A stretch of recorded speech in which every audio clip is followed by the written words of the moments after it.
Well, when I was featured in Southern Living magazine, what I did was I actually was pondering one day, how do you get a home featured in Southern Living? And I figured out there are certain architects that they like to promote.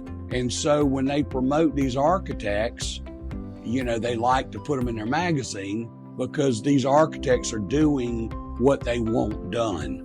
Anyway, I called Southern Living and I said, well, listen, I've got the oldest plantation home in the county. Would you folks be interested in putting it in your magazine? They said, well, David, we don't know. I mean, we can't give you a forward commitment on that, but why don't you get it drawn up and have it submitted? So I knew William Poole was one of their favorite people to publish, and William Poole's in Wilmington, North Carolina.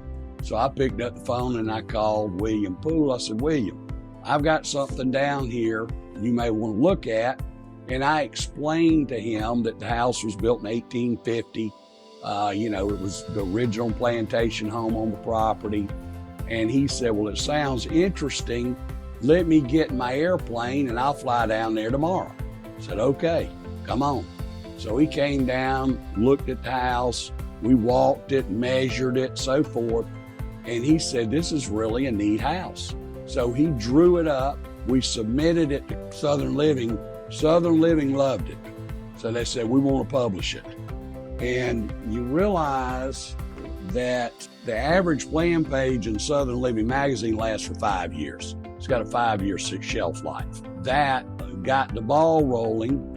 And then we decided we would do all William Poole houses that surrounded the plantation house. So we recreated all of them.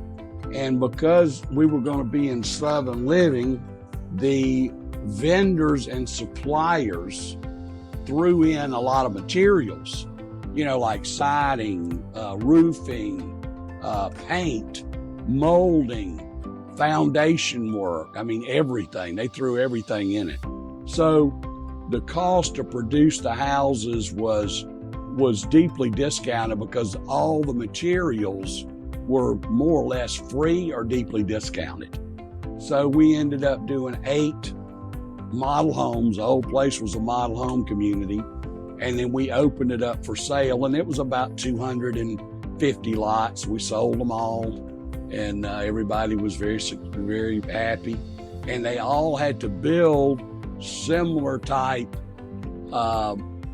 Southern architectural style homes. So that's what they did.